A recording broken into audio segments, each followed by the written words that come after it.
Welcome to Ipsa Dixit, a podcast on legal scholarship. I'm your host, David A. Simon, visiting assistant professor of law at the University of Kansas School of Law and project researcher at the Honkin School of Economics. In this installment of the podcast, which we have called Ex Cathedra, we will be taking a step back from specific law review articles to talk to senior scholars about scholarship more generally. We're interested mostly in how senior scholars develop their own research agenda, who influenced them, and why. We'd also like to know what junior scholars influence them now and for what reasons. To discuss the topic today, my guest is Orin Kerr, professor of law at the University of California, Berkeley, which I think is called Bolt Hall, but Professor Kerr can correct me. Formerly Bolt Hall. Formerly Bolt Hall. Okay. Professor Kerr specializes in criminal procedure and computer crime law, and he has taught courses in criminal law, evidence, and professional responsibility. He has written more than 60 law review articles, so he's going to be a good person to talk to about what makes a good law review article, over 40 of which have been cited in judicial opinions, including 7 articles that have been cited in the U.S. Supreme Court opinions. And his scholarship has been cited by more than 3,000 academic articles. Professor Kerr, welcome to the show. Oh, really glad to be here. Thanks for inviting me.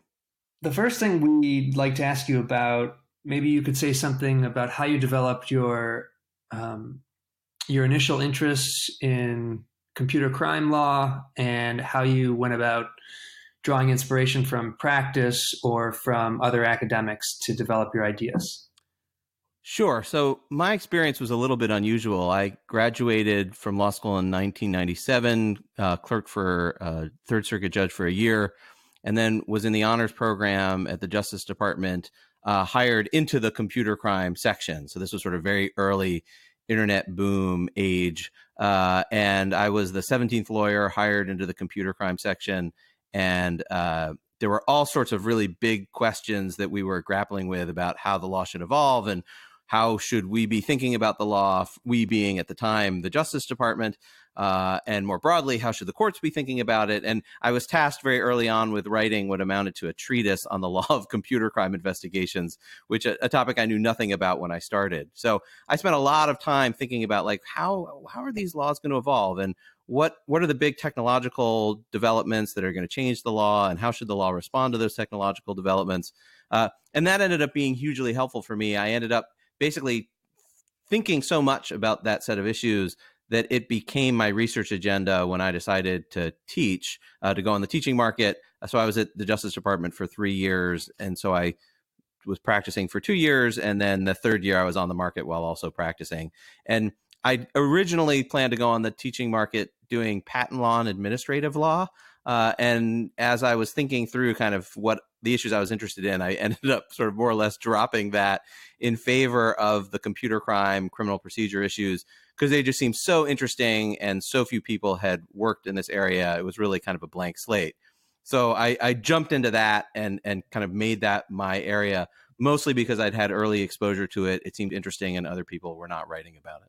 Since other people weren't writing in this area and you were striking out on your own in some sense, you had a chance to shape the field in a way that a lot of people today don't. So when you were thinking about how you were going to do that, you probably had a picture of what makes a good scholarly article, what makes a good researcher. And I was wondering if you could talk about your conceptions of that when you started, and then maybe some retrospective now looking back if you thought you were correct. Yeah, so when I started, I'm not sure I had a great sense of what was a good article. I had a sense of what seemed to be the really big, hard questions that people were disagreeing about that seemed like they would matter. So a lot of my articles, especially when I started, were about big picture disputes and the doctrinal kind of uncertainties about them and where the law should go that I knew were going to be questions that the courts were going to have to grapple with.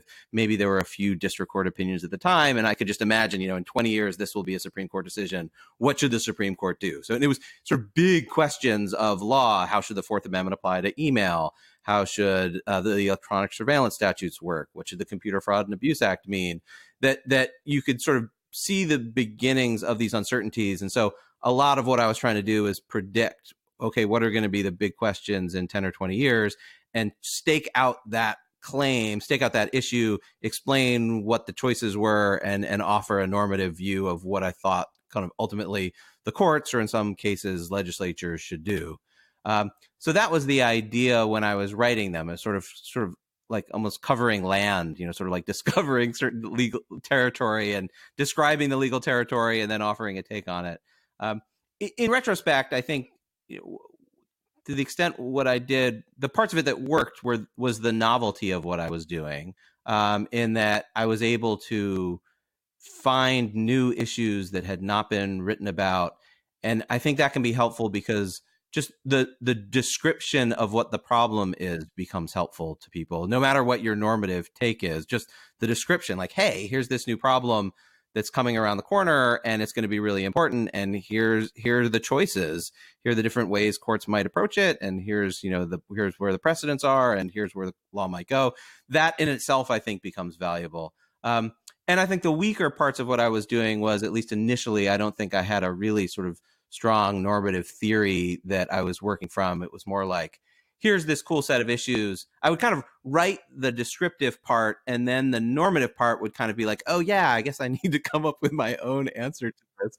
Right. And so I didn't actually develop the kind of broader theoretical framework until 10 or 15 years later, in part looking back on my old things and saying, what am I doing with this? And in part responding to what I perceived as kind of weaknesses in my work or criticisms of my work, as being too much focused on descriptive and not enough having the sort of strong normative take, that I said, all right, I need to go back and really work on the normative side of things. So I think the stronger part was staking out the new claim, and the weaker part, initially, at least I hope, was less theoretical heft than I would have wanted there to be. Yeah. So it sounds like, in some sense, there was a tension between finding new issues and offering some kind of normative analysis. And that, I think, is a tension that arises for a lot of people. How much time, what kinds of projects are worthwhile? Are the projects that are really down in the doctrinal weeds good projects to pursue, or are these broader, bigger questions like the ones you were dealing with worthwhile? Is there some mix that you think might work? Yeah, I think it depends. It depends on the issue, but the broad goal is to say something new. To say something that hasn't been said before, or teach the reader some new problem that they have not thought about before, some theory they have not thought about before. Just so much of what we as legal scholars are doing is, I think, sort of adding some knowledge, adding some argument, saying something new, and not to get too far ahead of the conversation, but I think a problem that a lot of scholars, especially junior scholars, run into is sometimes you kind of have the need to write the article, and you may not have the new idea quite yet. And it's like, well, what do? You're looking at the calendar and you say, okay, I got to send out my article on, February 20th. I've got 3 months to come up with something novel. And it's coming up with the idea and the novel contribution, which is the challenge. And it can be hard. Absolutely. For all of us. And I, me included, there's times when I'm thinking, this article is not working. And there are definitely articles that I've written 3/4 of that I just shelved because I thought this didn't work. I wasn't really saying anything new or interesting enough to kind of justify publishing it. Oh, that's brave to put something on the shelf you've worked on for several months. But is that something that you've done a number of times, where you've written maybe a third or 2/3 of an article and you're going through it and you just can't convince yourself and you felt better served by moving on to something else? Yeah, I think I've done this like 3 or 4 times. And then sometimes the idea ends up kind of germinating, and years later you have the seed from that earlier article that didn't work ends up actually being shuffled around and put into something that does work, or at least you hope works better. So I think of it as, it's not totally wasted time, but absolutely, there's sometimes you just have an article where you start off and you're really excited and you think this is going to go great, and then you just kind of go, oh, I thought this is actually not working at all. And you just, my own view is, certainly with the luxury of having tenure, it's easier to just put it aside, right? You don't feel like I need to put out this article, but it's a painful thing to do, but I think necessary, because you're just going to have a certain number of failures, a certain failure rate when you're trying to come up with new ideas, and some will work and some won't work. And I think it just can be helpful to give yourself that room to have some failures, because it'll happen to anyone. It sounds sort of like the 5 stages of grief, but so do you think there's a good way for junior people to hash out their ideas in a collaborative way without risking looking like you have a bad idea, for just lack of a better way of saying it?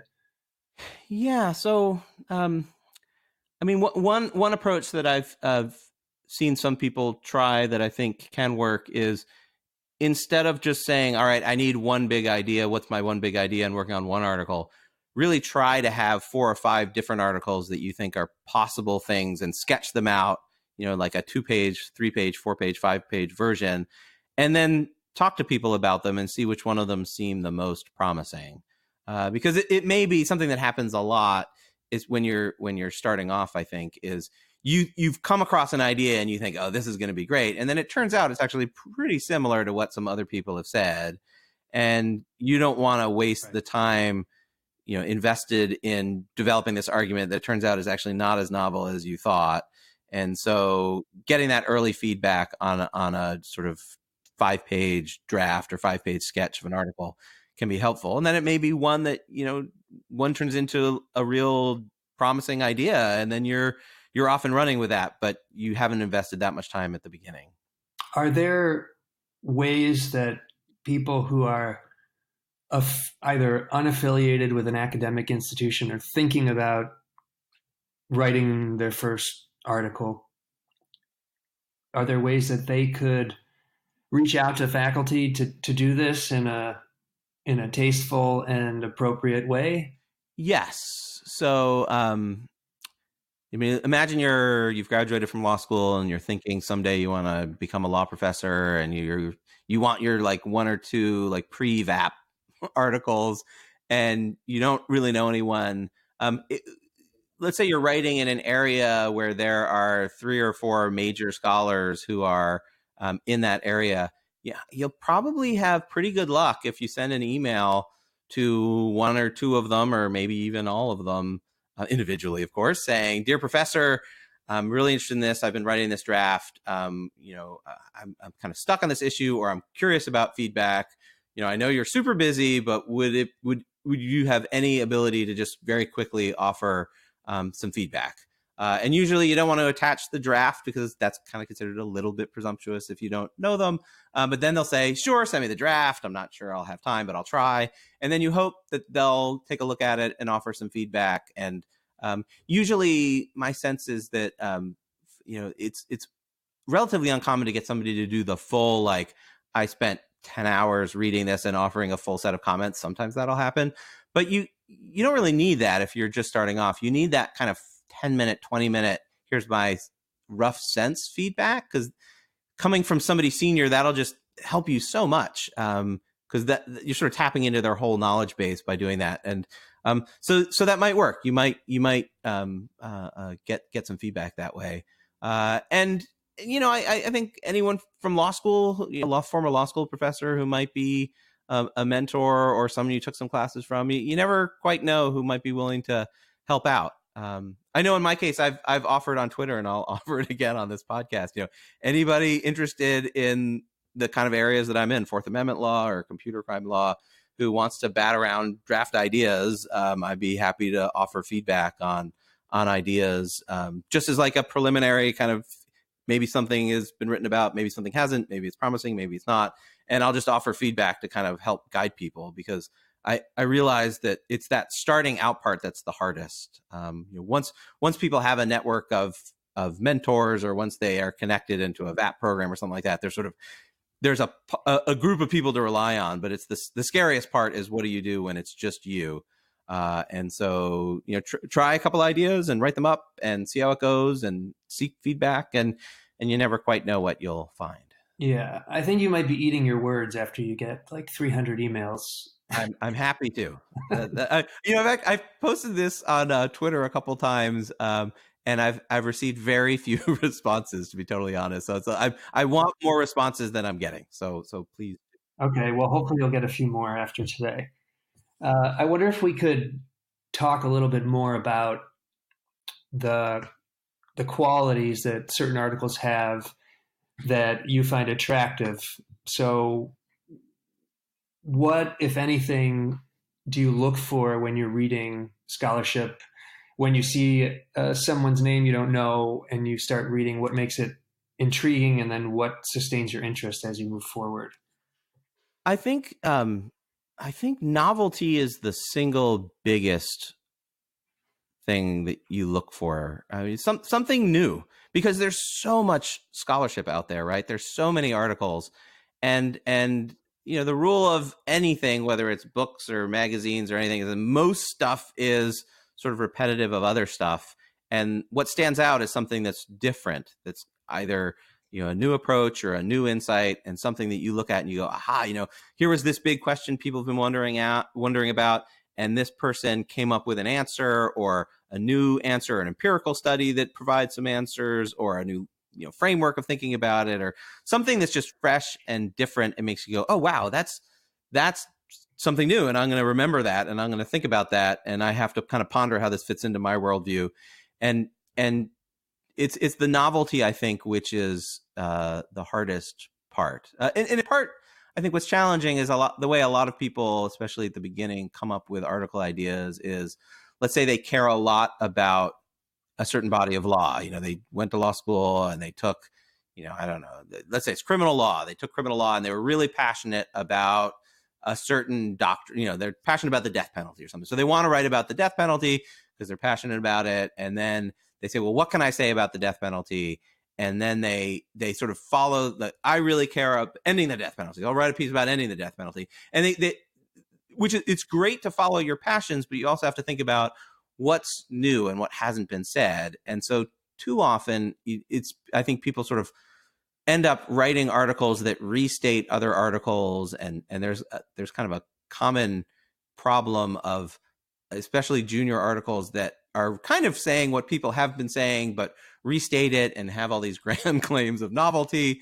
And you don't want to fall into the trap of going over ground that other people have gone over and kind of coming out in the same place, because you're not going to stand out, and it's not going to sort of be a big addition if you do that. No, I should say I don't want to deter anyone from following their passions, and going to death penalty scholarship is incredibly interesting, and all this stuff is really interesting, but novelty, I think, has to be the goal. What are you saying that's different from what people have said before? So what's a good way to combat that, other than just doing just canvassing the literature? One of the things that I think can be valuable is when you have a question and you go read the literature, instead of immediately starting to write, kind of taking a step back and thinking about how your work fits in. Is there a method that you have for doing that, or something different that helps you figure out sorting the wheat from the chaff, sort of thing? Yeah, so there are a couple different directions that I think that question might go. But one is, if you're focused on either finding areas that you disagree with people about. So let's say there's an area of law where there's this doctrine that everybody likes and you think it's bad, or there's this doctrine everybody hates, you think it's good. You can sort of go against the grain there by disagreeing with a lot of people, and there's your novelty part, right? You're the I did this in one area. I wrote an article defending the third party doctrine, and there were like hundreds of articles against the third party doctrine. And it was really fun to write the article defending the third party doctrine, not only because I was right, but because, of course, but because it's like, well, here's hundreds of people against me, and you're like, you're making new claims because no one else has kind of gone in this direction. So responding to new cases or new technological developments or disagreeing with where the body of scholarship is. I think that's where you can say, all right, I know I'm on sort of novel ground because no one has covered this kind of argument before. Yeah, there's two pieces to your answer I wanted to pick up on. The first is just about disagreeing with other people. For someone who's got tenure, it's probably it's probably a little bit easier to disagree with people on certain issues than if you don't have tenure or aren't a professor. And is there a way you think you can have professional disagreements in law review articles without alienating yourself entirely from the community? Yeah. So in my experience, senior professors actually really like responses telling them that they're all wrong, as long as they're respectful and not mean. I hope you're right about that. But yeah, I mean, the worst thing is if you write something and no one ever mentions it, right? You want it's like you want to be in the conversation, and the way you create a debate is for somebody to disagree with what you wrote, and then and if it's a good response, that's awesome. I think actually sort of disagreeing with senior people can be a great way of kind of entering the scholarly conversation. If you've got a point that the senior people say, hey, that's actually a pretty good point, that's a good counter argument. I'm not persuaded, probably, the senior person that says, but hey, that's a pretty thoughtful idea. I wish I'd heard of that before I wrote my article. And then you've not only entered a conversation that's important, you've impressed someone who is going to probably be asked to do a symposium piece that they don't have time for. And they'll say, well, I don't have time for this, but there is this junior person who's really good. I think they're totally wrong, but they're good, and you should ask them. And they might actually help you kind of get your foot in the door elsewhere. So I would feel free to disagree with people. I mean, you want to, first of all, always make the best argument in favor of the other person's view that you can. You want to always sort of make sure you're presenting someone else's argument in a sympathetic way. And then respectfully disagreeing is great. I mean, that's how progress is made, through disagreement and debate. Yeah, I think that last point is important to emphasize, to not to set up, to try to be as faithful as you can to the person's argument you're disagreeing with, because especially if you're mentioning them, they're probably going to read it, and they're going to want to make sure that what you said matches what they said, or at least in large part matches that. So I think that's great advice. And the second piece, go ahead. I totally apologize. I'm going to interrupt you for a second. One related piece of advice is, if you're going to write a response to someone else, send them a draft of what you've written and seek comment, because not only do you then make sure that you've represented them correctly and been you've done a good job stating their argument, but you also might get terrific feedback before your article is out. You don't want to wait, and then the person sees it and they might be like, oh, you didn't really get my idea. So send them a draft early on. I think that's always a good idea. So sorry about that. No, I think that's good advice. Wish I had followed that once or twice. The second part of your answer that I wanted to pick up on had to do with how you come up with ideas. And one of the things that you have in common with Mark Lemley is that I think you also practice law, or at least you took the bar exam in California, and you're planning on doing something. And I wonder if you could say something about what you're planning to do, how much practice, how active you stay in the practice of law, and whether that activity informs scholarship. And then finally, if you think that is a tool that people could use in generating ideas. I listened to your interview of Mark Lemley, which was terrific. And I've always been fascinated by how Lemley is able to do as much as he can do. Because he's not just practicing, he's a partner at a firm. He's arguing cases like all the time before the federal circuit and the like. So I don't know how he does that. My practice is very limited. I mean, I'll do like one pro bono case a year, like one appeal or something like that, usually in my area. So it's 5 hours a week or 2 hours a week. Some really really small.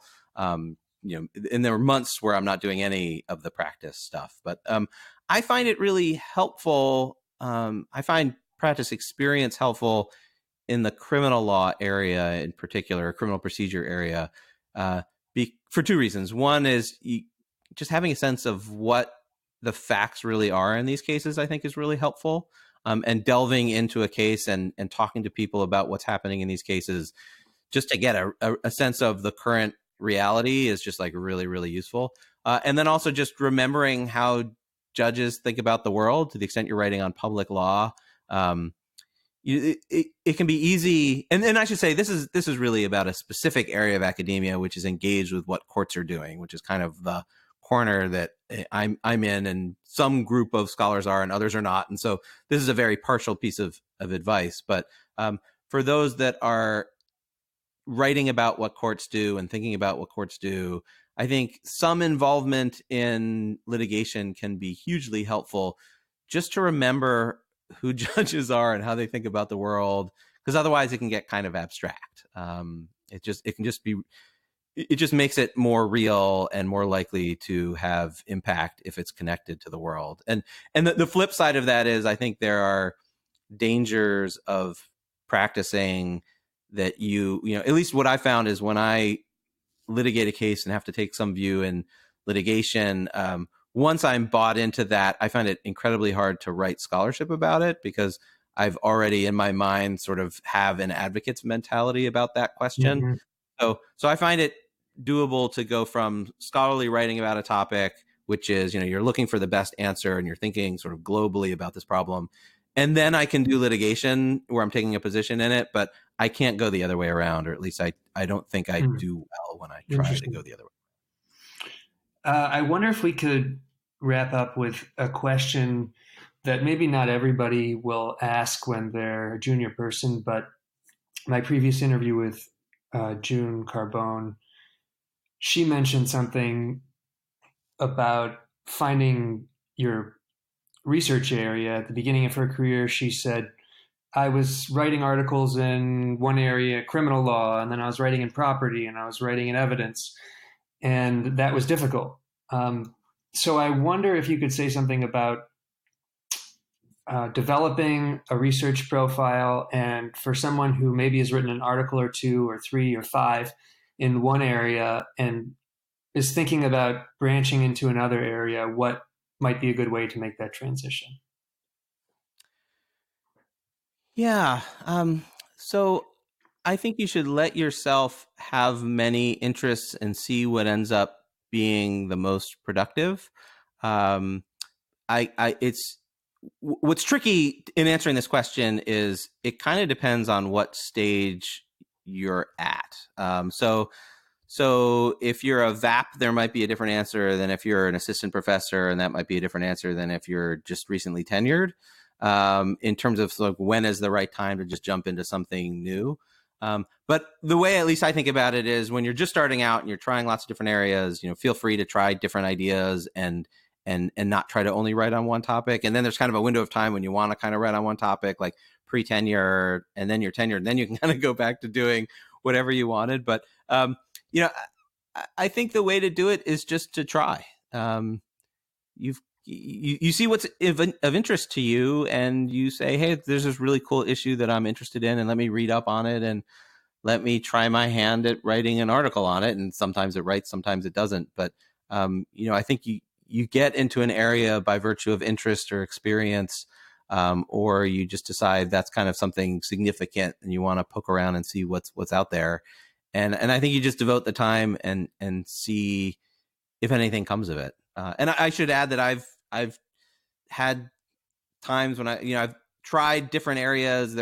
I taught professional responsibility, as you'd mentioned at the beginning, and I've tried my a couple of professional responsibility articles, and I have one of these kind of half drafts relating to.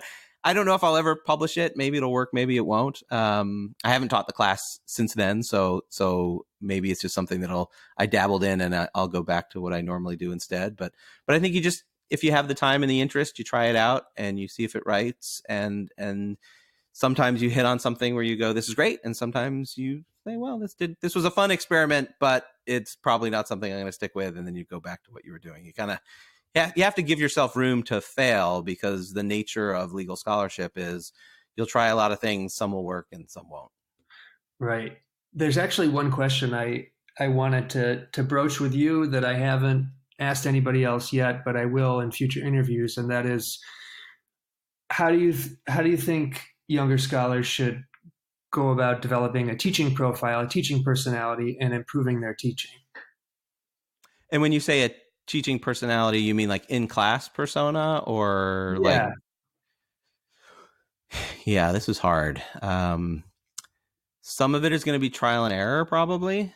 You try different styles and some sort of work. I think most professors just have.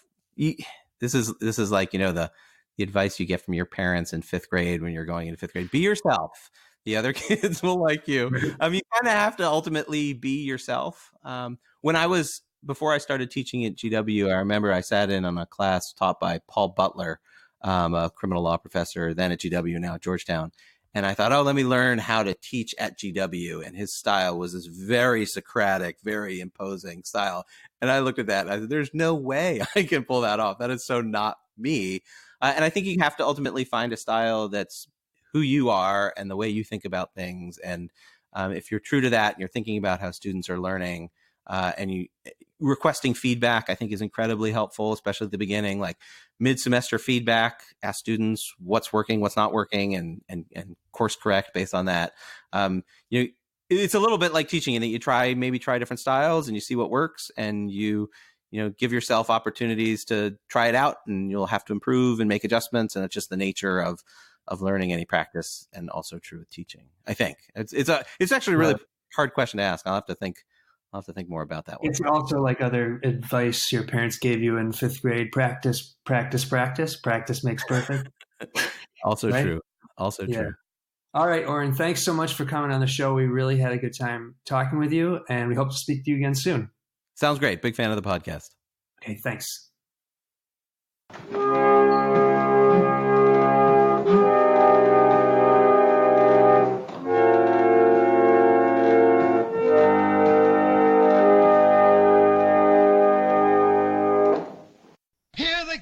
Hippity-boop, the man in blue. Hobba-da-bop, the sergeant's there. Ribbity-bip, the patrolman too. Hobba-da-bop, the chief looks great. Hobba-da-bop, the captain's straight. Ribbity-bip, hip-hip, hooray. The royal crew. Hobba-da-bop-da-bop. You always try to swing with a policeman. And never ring-a-ding a policeman. And if you're really hip, you'll never make a slip against their majesties, the policemen.